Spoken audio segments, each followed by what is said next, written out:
Les coopératives agroalimentaires et agricoles ne se sont pas engagées depuis la promulgation de la loi Garot en 2016. C'est quelque chose en fait, qu'elles ont mis en place depuis un certain moment.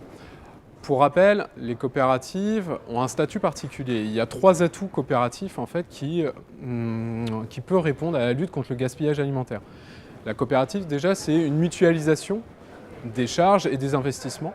C'est un partage des risques aussi entre les adhérents à la coopérative et ça va être aussi un accroissement aussi des revenus pour les adhérents et une indépendance aussi plus importante.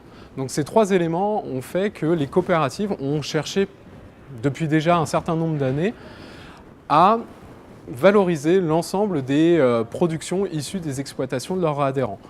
Donc ça peut être dans la mise en place de filières sur les coproduits, ça peut être aussi ce qu'on voit depuis quelques temps, c'est le développement de la nutrition animale, mais également, là c'est vraiment très récent, c'est la mise en place d'unités de méthanisation.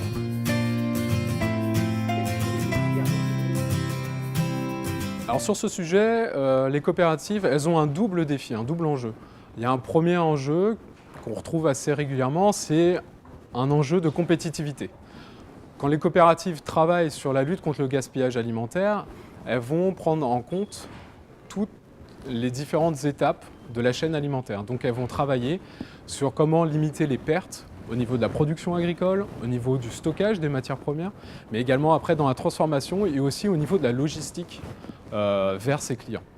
Donc ça, c'est le premier défi. Et le deuxième défi, c'est un défi sur la RSE, sur le développement durable.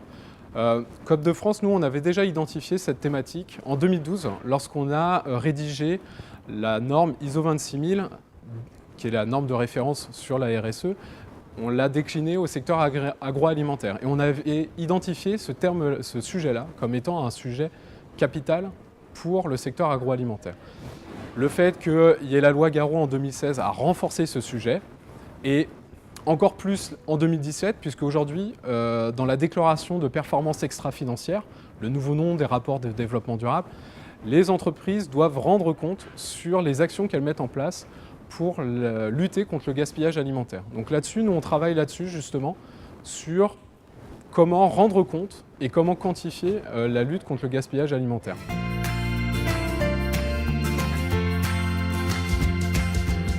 Solal vient de publier un guide sur le don agricole.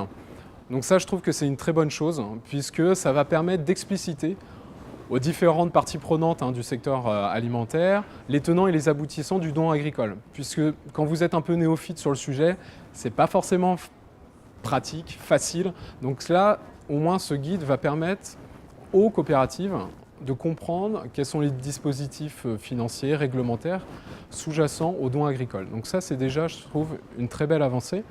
Et ensuite, nous, le rôle après, c'est que les coopératives agricoles identifient Solal comme étant le point de contact sur tout ce qui est don agricole. Donc là, il va y avoir, on essaye de mettre en place des présentations de Solal dans nos différentes instances au niveau de Coop de France.